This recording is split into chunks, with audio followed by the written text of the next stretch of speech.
Однажды мальчик передал письмо от учителя. Мама со слезами зачитала его вслух. «Ваш сын – гений. Эта школа слишком мала, и здесь нет учителей, способных его чему-то научить. Пожалуйста, учите его сами». Много лет спустя один из величайших изобретателей человечества, создатель фонографа, телеграфа и телефона Томас Эдисон, пересматривал семейный архив и наткнулся на старое письмо. Он прочитал: «Ваш сын отсталый и необучаемый. Мы не можем оставить его в школе. Рекомендуем вам учить его самостоятельно». Это очень показательная история. Нечто подобное случилось и с нашей сегодняшней героиней, родом из маленькой деревни Троицк Алекминского улуса. Ее мама тоже верила в свою дочь, верила и знала, что у нее непременно все получится. Мама меня воспитала очень сильно самостоятельной. И когда в каком-то классе, в третьем, у нас была такая классная руководитель, а она такая считала, что я тупая. Она говорит: у Иры же инвалидность, и у нее, если честно, она умственно, это тоже у нее схватилось это, в общем, то есть ограничение. И она хотела меня в вспомогательную школу, в общем. И мама тогда сказала: нет, я не дам. И мы ездили в Якутск, получали справки от психологов, проходили комиссию и так далее и тому подобное. И, в общем, мама всегда говорила: нет, ты здоровая, ты со здоровыми, все. Ты встала, пошла, делаешь, ничего страшного. Типа, давай, изучай. Просто я видела, что у нее возможности-то есть, просто она часто болела. Из-за этого много пропускала. Естественно, не успевала. Да, она в начальных классах училась слабенько. Ничего, главное, училась. Это потом же я поняла, что у меня дислексия была, из-за этого я плохо училась. Когда посмотрела этот фильм-то, про дислексию называется. В общем, я могла написать хлеб, блех, там, что-то такое. Там, стол, листот, там, типа, вот так вот. Буквы в словах переставляла. Да, переставлял. К 5 классу это прошло. Не в полной мере, но прошло. Ну и потом я тогда уже очень много читала. Наверное, это все-таки тоже повлияло. Потом нам врачи помогли же. Мы когда в Якутск приехали, да, чтобы кстати, вот эту справку получить, что она вполне может учиться в нормальной школе, в обычной школе, дала нам упражнения по кинезиологии для детей, для развития. И вот когда мы стали делать эти упражнения, у нее постепенно все прошло, реально очень помогает. Еще мама воспротивилась, когда оказалось, что я левша, да, чтобы меня переучивали. И я так осталась левшой, но сейчас почему-то сейчас я левоправша. Да, то есть я рисую 2 руками, много делаю 2 руками. Оказалось, я не просто левша, а левоправша. Просто как педагог я понимала, что у нее просто мозг так устроен. Ее старалась поддержать всегда и вдохновляла ее. Говорила: у тебя это получится, обязательно получится. И у нее действительно все получилось. Сегодня любимая всеми клоунесса Ириска, а именно под этим псевдонимом Ирина известна в республике, радует каждого, кто любит цирк. В жизни же этот маленький, но веселый человечек очень большой, в широком понимании этого слова. Она разносторонняя, талантливая и очень творческая личность, увлекается живописью и безмерно любит музыку.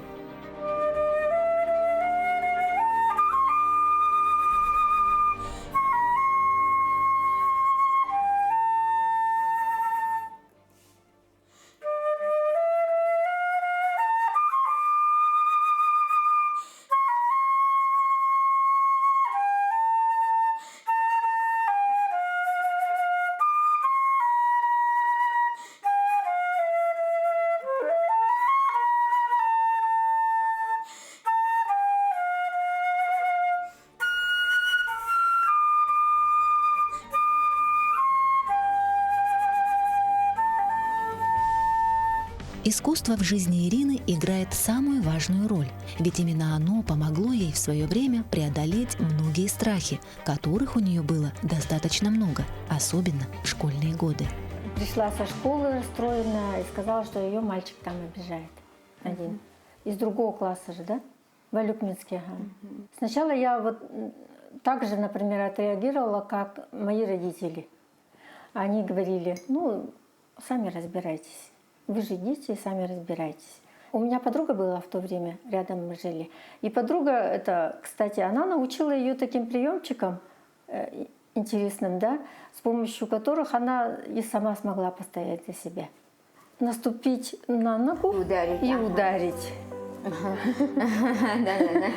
И он же не может убежать, она же ему на ногу наступила. Но я все-таки сходила в школу, и этого мальчика посмотрела, увидела, с ним поговорила. Даже побежал жаловаться к директору, плакал. А когда директор пришел и посмотрел на обидчика, он просто рассмеялся, повернулся и ушел. Многие мальчики этого не понимали и не принимали. Постоянно пыталась компенсировать это общение. Я выстроила из себя очень много коммуникаций, чтобы как-то вот это все сгладить. Она была активисткой всегда и заводилой была. Какие-то мероприятия там проводились, если в классе, все, она там обязательно участвовала, заводила. И в конкурсах всегда участвовала. Бойкая и энергичная Ирина с малых лет отличалась особой прыткостью. Проявлялось это во всем – в движениях, поступках, отношении с окружающими. Однако в значительной степени все отмечали ее артистичность. Это было видно с малого возраста, я бы сказала. Когда включали музыку, сразу прямо начинала танцевать и попадала в такт ритмично. А когда чуть подросла и уже начала говорить, она вот воображаемый микрофон и пела, подражая Алле Пугачевой, Софии Ротару. Была вот настолько харизматичной, что вот ее любили практически все. И она была настолько общительной, что вот проходящие на улице люди, она с ними разговаривала, спрашивала прямо все. И вот я помню, мы с ней ездили отдыхать, когда еще 4 не было. Мы ездили в Латвию. Она со всеми подружилась, ее все так полюбили.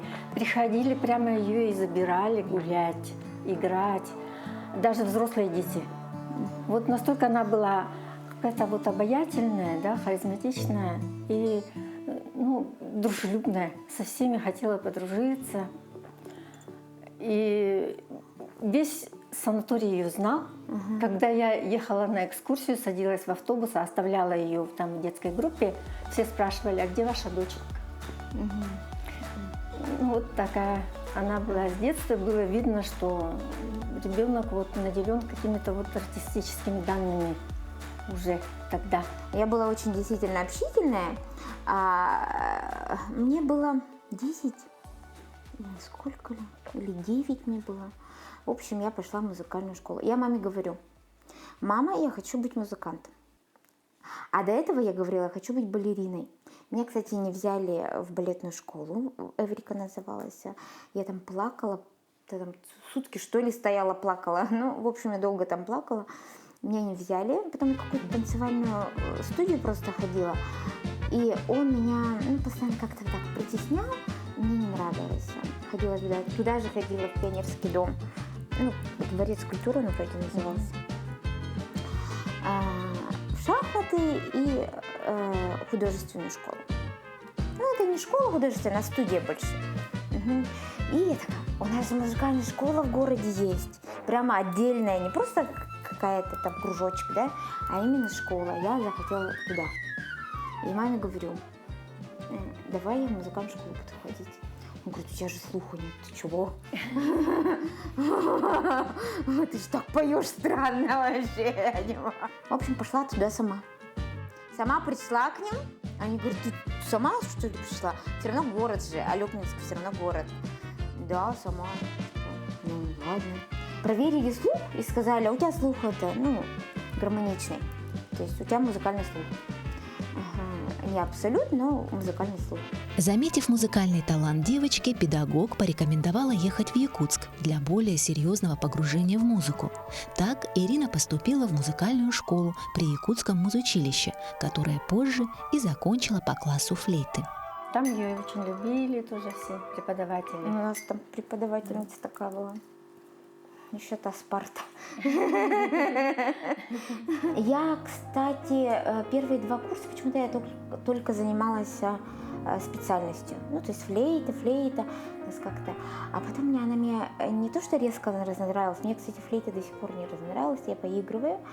И сейчас в профессии играю на манеже, в каких-то репризах я использую флейту. То есть нет такого, что я полностью ушла из музыки. Но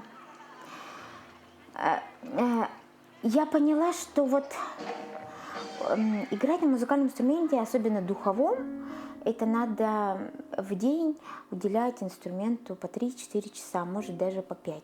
Ну, смотря что ты играешь. Если пуленка, то по 5. Если шнитки, то по 6. Так далее. А как-то меня это немножко удручало уже, что я вот не получила так профессию и хожу, да, смеюсь и гуляю. А вот я должна вот в 7 утра прийти, раздуться, потом вечером тоже допоздна остаться. Действительно, если музыкант, он на уровне, он действительно, он всю жизнь играет, всю жизнь раздувается, всю жизнь.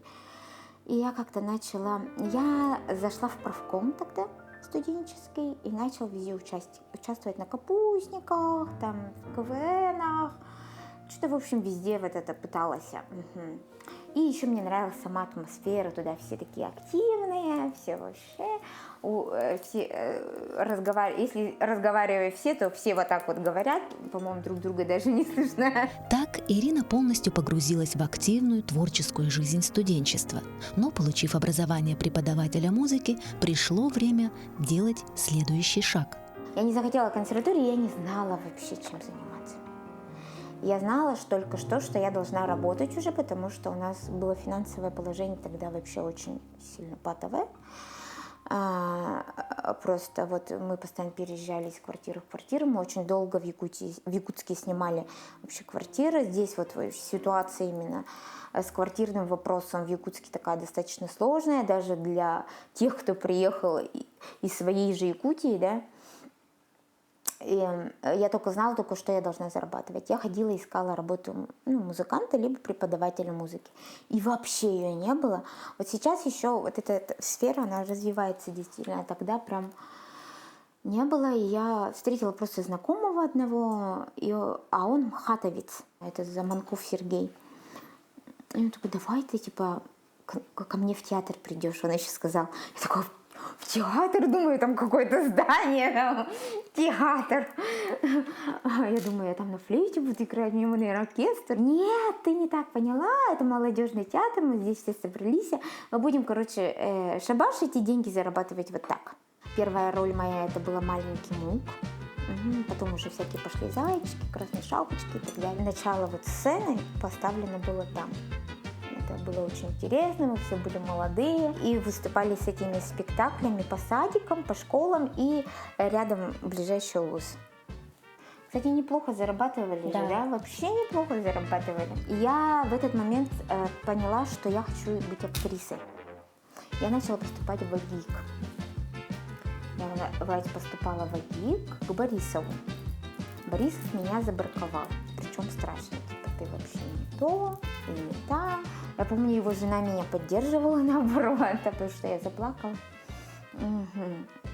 И в этот момент я пошла в цирк. Я пойду туда, в оркестр. Я пошла в цирк, и там встретила Ростика Сашулю. Он говорит: ты такая, откуда, кто ты такая? Ты такая маленькая, хорошенькая. А я еще с флейтой такая стою. И Сашуля такой: а ты хочешь ходить в цирковую студию? А я говорю: хочу. А он такой: давай ходи в цирковую студию, будешь клоуном. И он, когда сказал клоуном, я так оскорбилась, думаю: мысль клоуном. Я помню, я тогда вот на таких каблуках пришла. Мне так было больно, у меня больные суставы. Я все равно ходила на этих каблуках. Это было так ужасно. Сейчас я вообще не позволяю себе такого. Это я уважаю себя, свое тело, какая я, всю свою жизнь, чтобы корячиться и ходить, и показывать себя не весь бог что, да, допустим. Тогда я стала в таких каблуках. А он мне говорит: будешь клоуном. Я такой... А потом я пошла к своим в молодежный театр и так рассказываю. А у меня подружка там, она же тайская Ленка, она говорит, я тоже хочу клоуном, короче, быть. Я говорю, да? А почему ты хочешь клоуном быть? Она еще такая красавица, раскрасавица. Ага, я такая. И он говорит, ну, хочу, типа, я буду ходить, типа. Я говорю, я тоже буду ходить тогда. Мы пришли, в общем, мы ходили по где-то полгода где-то ходили к нему и работали в молодежном театре. И поставили со мной репризу, и она прям пошла. Кстати, до сих пор бывает, мы ее показываем. Сергею Васильевичу тогда понравилось, он меня взял на работу. А Лене тоже поставили репризу, но Лене почему-то сам цирк, он как-то не очень, по-моему, понравился, и как-то она, наоборот, отошла от этого. А я в итоге поступила на работу, и вот так вот и пошло это все.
Была уверена, что у нее все хорошо получится. И реально так и получилось. Зал прямо просто в овациях.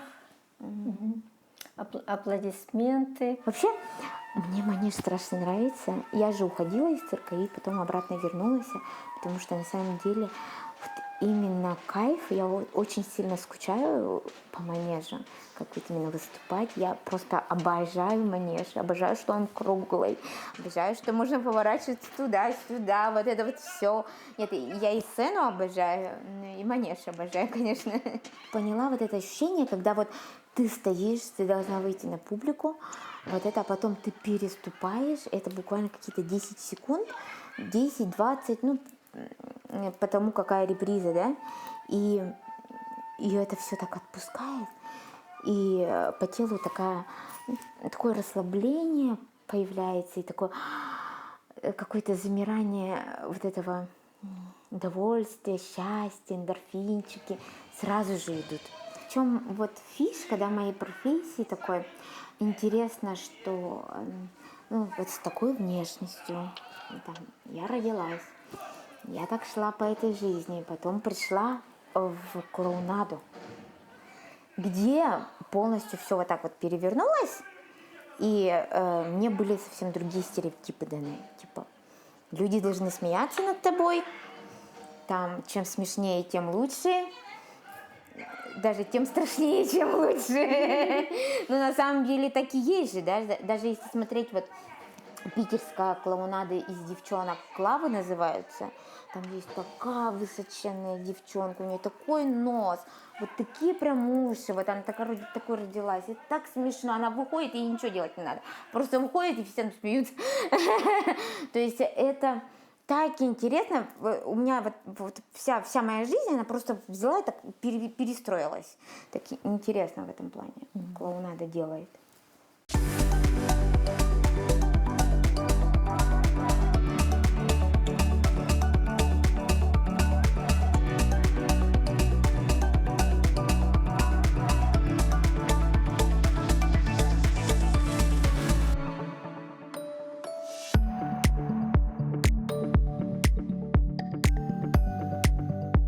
Началась клоунада, и я начала изучать все по клоунаде. Я такой человек, значит, надо информацию все. Я смотрела Полунина, читала,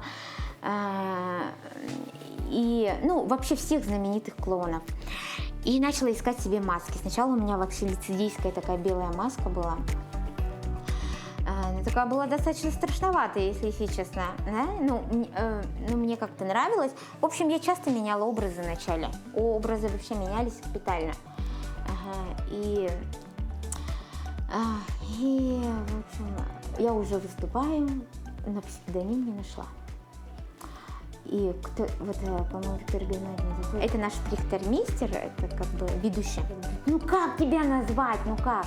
И Ростик сказал, да, зови ее Ириска. Я как-то слушала, ну нормально. Я потом, правда, узнала, что это, АБВГД, которую вела и так далее. Мне понравилось тогда это имя, и вот как-то все взялось и поехало. Подобрав сценический образ и определившись с псевдонимом, Ирина словно заново родилась. Так ей подошли и имидж, и характер, и новый никнейм. Кстати, это не первый случай, когда нашей героине приходилось подбирать себе имя. Я приехала в Якутск, пришла в 16-ю школу. У меня была, кстати, очень классная вообще, классная руководительница Алина Васильевна, очень мягкая, очень добрая. Очень творческая, очень интересная вообще такая личность, такая какая-то тоже не от этого Педагог от Бога. Менталитета, да, такая вся с такими мыслями интересными. И большое спасибо за все.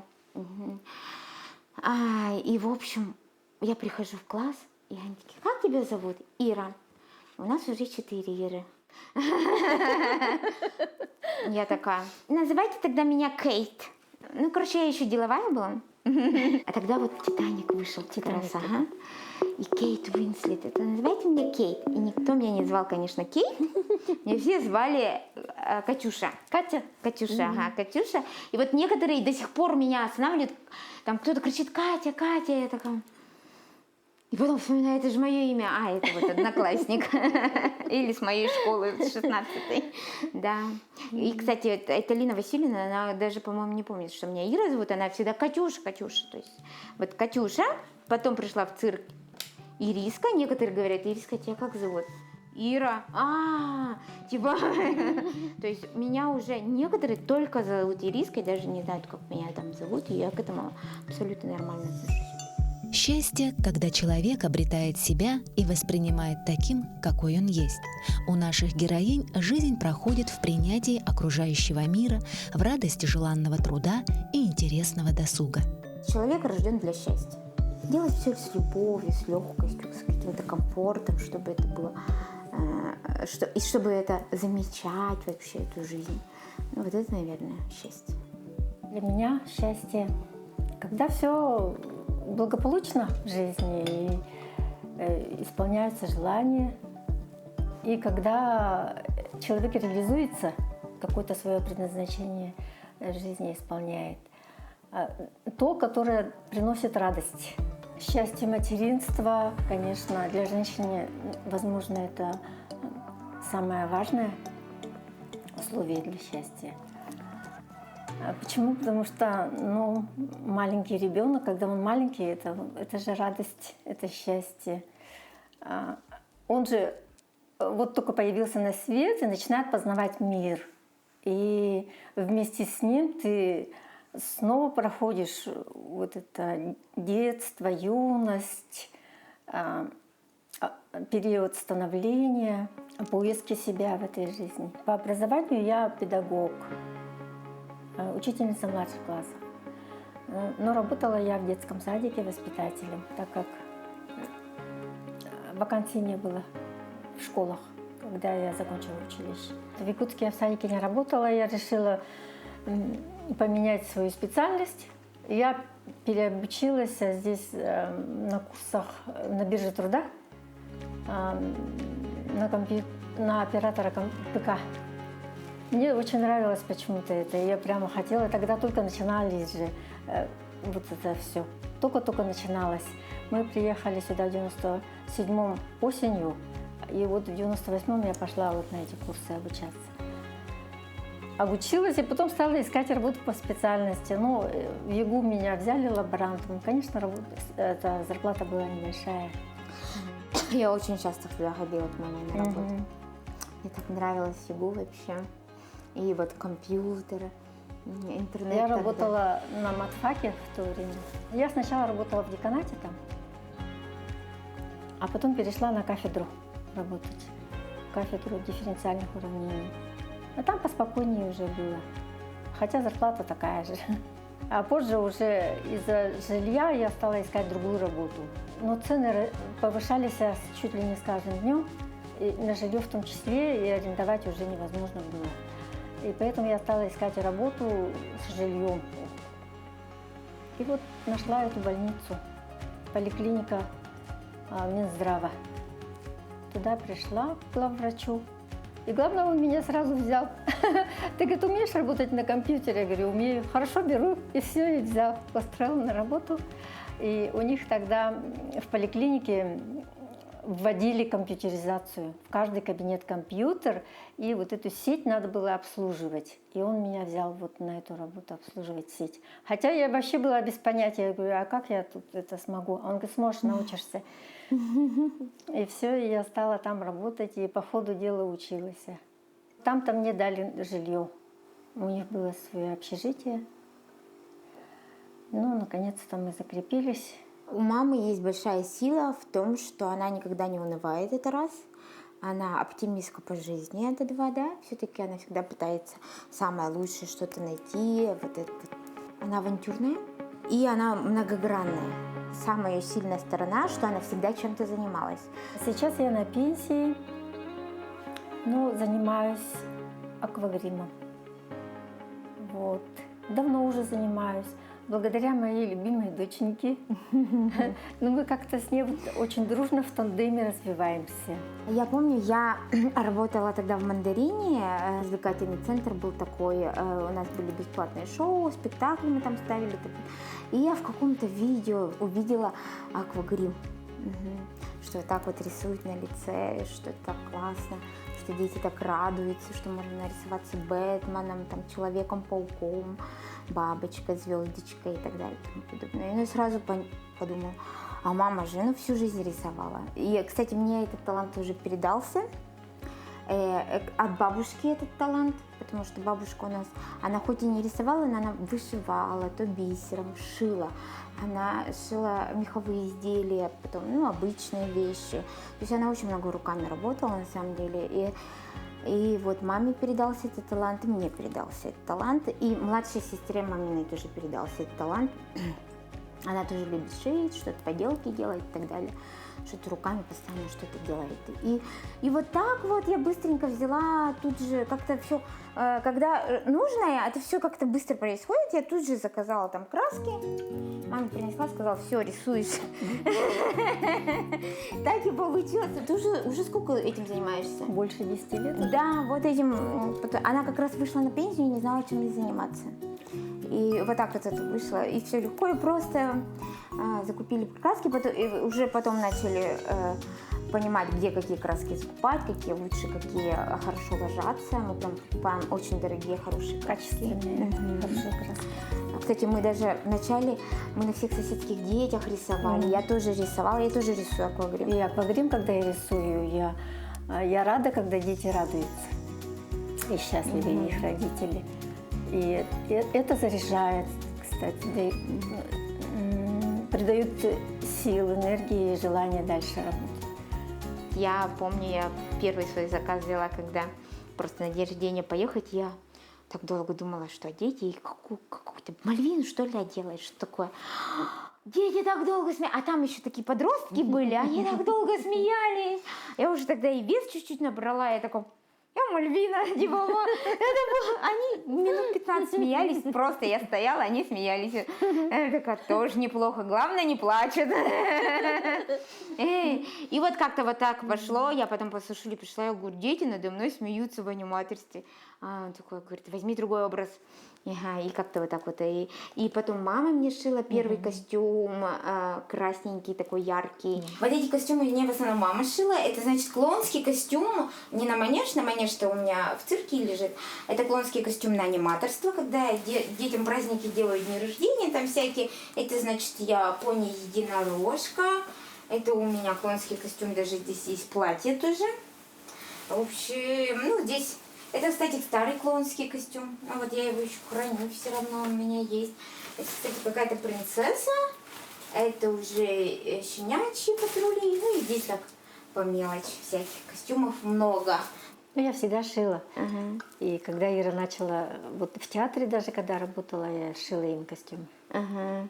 Деда Мороза, Снегурочки. Известно, что влияние на развитие творческих способностей оказывает среда.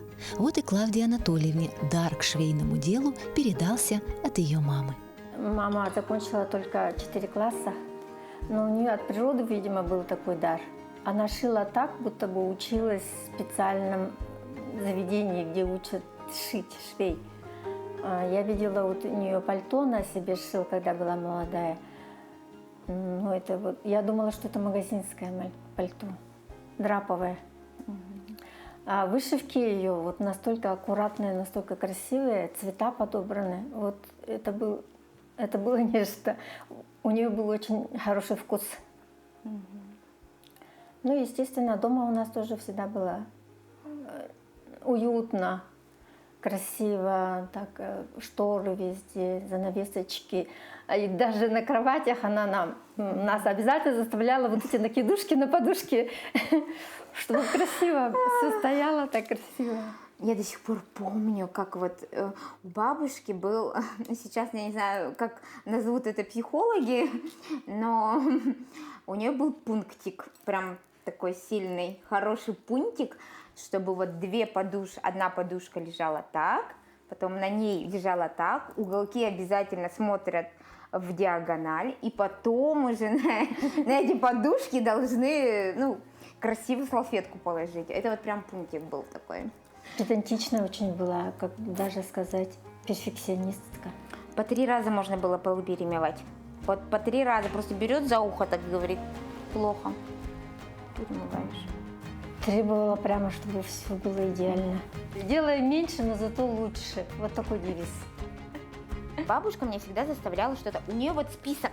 Значит, человек списка. Идешь за хлебом, а это деревенский хлеб, это очередь. Ага, потом это делаешь, картошку чистишь, это. Я всегда утром смотрела и такая, не буду. И Вале говорю, смотри, опять. Она такая говорит, ну, что-нибудь придумаем, в общем. А ее не загружали, и она так тоже, типа, а почему так много, типа? Как бы встала, помылась, уже хватит. Один раз, я помню, был момент, когда так не хотелось ничего делать. Там такой большой список был. Я стою с этим хлебом и говорю, короче, что-то надо думать, Валя, потому что не сделаю я это. Это точно. Они такие, мы так сделаем. Короче, ты оставишь хлеб, а там еще как раз пекарня закрывается несколько дней. Ну, это в деревне, там много хлеба. Оставишь хлеб на лестнице и убежим. На крылечке. На крылечке. А у нас крыльцо большое прям. Такая, ну ок. Пришла, оставила, убежала. Вечером прихожу, часов 12, наверное. Я всегда вот... В детстве меня бабушка искала и приводила домой, потому что я вообще не шла домой. Вообще просто, от слова совсем. Я там играла с детьми, у нас там было все, и на пенопласте катались и так далее. И там столько дел вообще. Какие эти... Ага. И я прихожу, думаю, они уже спят, как хорошо. Ага, и она сидит на этом крылечке. Ну-ка. Собаки весь хлеб съели.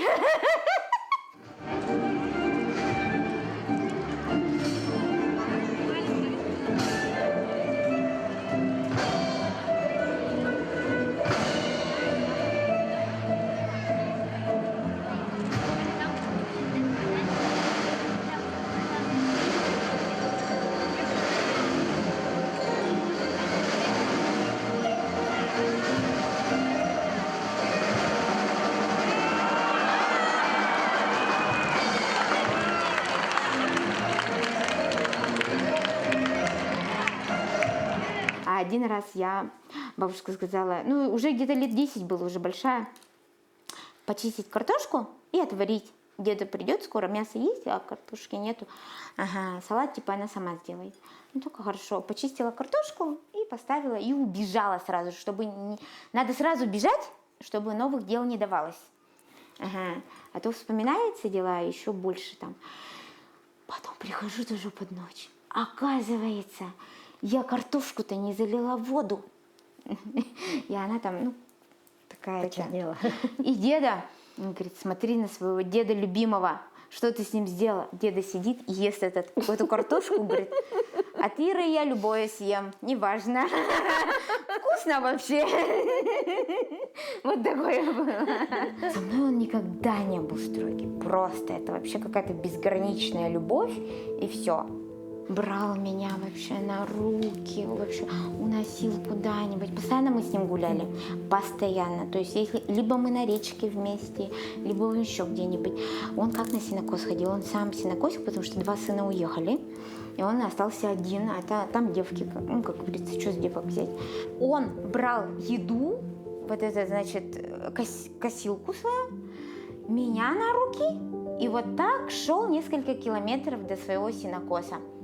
И постоянно на руках практически, постоянно. А я там собираю цветочки, бегаю за бабочками, купаюсь там.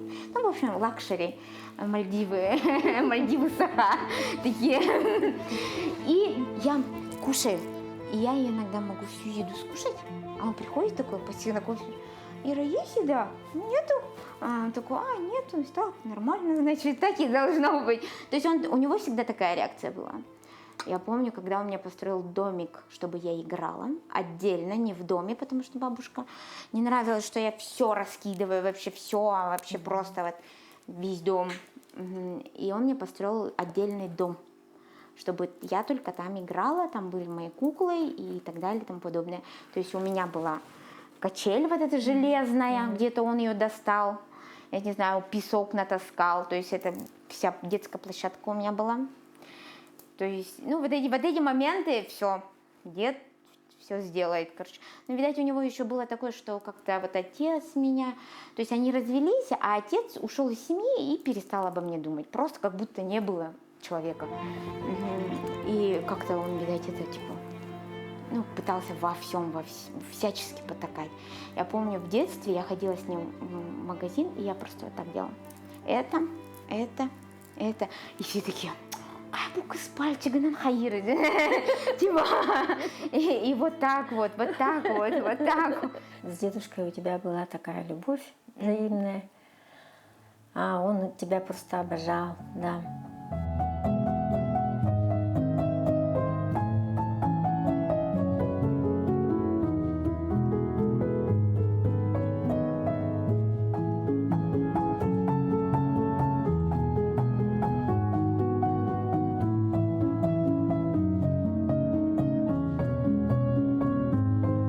Дедушку еще вспомнила. Но дедушка очень любил ее. Первая внучка, он ее кормил прямо с рук.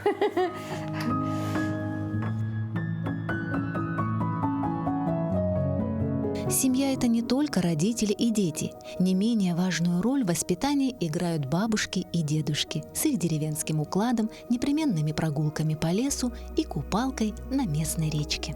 С большой вообще благодарностью вспоминаю Алюкминск, свое детство. У нас так красиво. У нас еще на устье, вот где Троицк, и вот там устье, и там полностью черемуха цветет. Вот это белое, внизу, значит, ярко-боярко-красное. И Алёкма, сама речка, она такая, значит, не с таким течением. И я очень любила купаться, прям очень невероятно, вот просто сумасшедшая. Это ненормально было. У меня подружка Валька, она такая крупный ребенок. Она меня младше на год, но она крупный ребенок. Санчо Панча и Дон Кихот. Я тогда очень много читала, я раньше начала читать. Я вот читала вот даже не для ребенка чтение. И вот я так нас обозвала. И мы, значит, сидим в этой воде по несколько часов. Вот так. Даже не Вот замерзали. так. И там выходят ее родственники или мои. И мы сидим, они, выходите! Мы сидим, и мы так где-то... А у нас еще, мы какие-то обе такие инфантильные были. Ну что-то это... Мы уже в какой-то момент даже такие, Валь, а там все девчонки уже за мальчиками бегают, да? А мы все... куклы и сидим в воде, значит. Мы говорим, а может мы за мальчиком побегаем тоже? А, давай, типа. Хорошее настроение всегда было, в принципе. Я очень много смеялась, просто это невообразимо, это вообще... Она что-нибудь рассказывает, и все, мы хохочем и хохочем. А вообще мне, конечно, Бог дал прям большой-большой талант смеяться. Сидеть в кругу самых близких людей и смеяться, разделяя друг с другом любой повод для радости – это то, что больше всего ценят наши героини. Получать удовольствие и наслаждаться жизнью обе научились, каждый у своей мамы, которых они считают солнечным светом. В детстве для меня, например, мама, она была как солнышко. Вот у меня было такое представление, потому что когда однажды она уехала из дома, в доме как будто темно стало, потемнело как будто даже. А когда она приходила и каким-то светом, что ли, она согревала, освещала, как-то по-другому все становилось. Вот. А потом мы с ней часто читали же книжки, разговаривали. Она была тоже такая же, как Ира, веселая очень, юморная. Мы много шутили, смеялись в детстве с ней именно. Кстати, она тоже веселая, юморная она была, когда не злится. Кстати, ты правильно вот это рассказала, типа, мама как солнышко, потому что я так любила, когда ты в Троицк приезжаешь, когда у бабушки и дедушки жила. Мама приедет, ну вот это. Помнишь, еще на моторке мы тебя забирали? Ой, какая радостная была, я помню. Мама это для меня, наверное, поддержка, опора, нежность, любовь. Да? Мама же любовь. Она тебя любит любовь. Да, безусловно. Такая уж материнская любовь.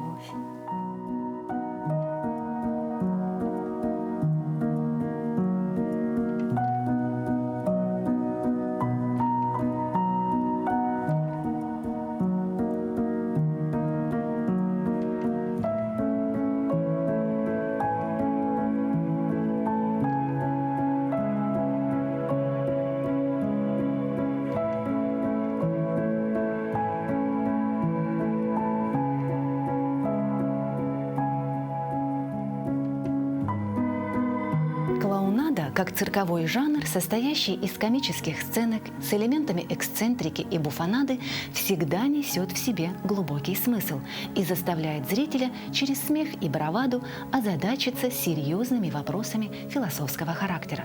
Наши сегодняшние героини наглядно продемонстрировали нам, что к жизни нужно относиться ярко, легко и непременно со смехом. И даже если порой путь бывает тернист, нужно уметь принимать любой вызов. И тогда все будет исполняться, словно над вами летают ангелы. Ну а если вы не верите в ангелов, просто посмотрите в глаза своей мамы.